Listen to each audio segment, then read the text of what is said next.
ரொம்ப விரிவாக நேற்று பழனிசாமி பேசினார்.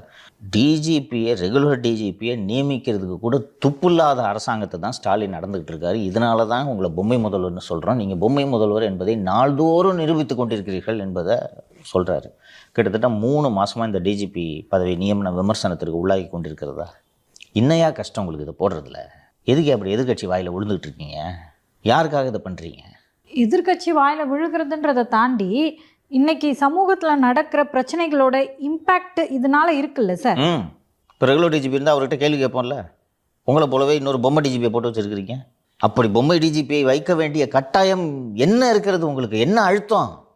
ஒரு சட்டம் இருக்குது. நம்ம ரொம்ப அழகாக பேசினார் எடப்பாடி. ஒரு சட்டத்தை பின்பற்றலைன்னா நீங்களாம் என்ன அரசாங்கம்னு கேட்குறாரு. ஒரு சட்டம் இருக்குல்ல, இப்படி தான் டிஜிபி அப்பாயின் பண்ணணும், ஒரு சட்டம் இருக்குது.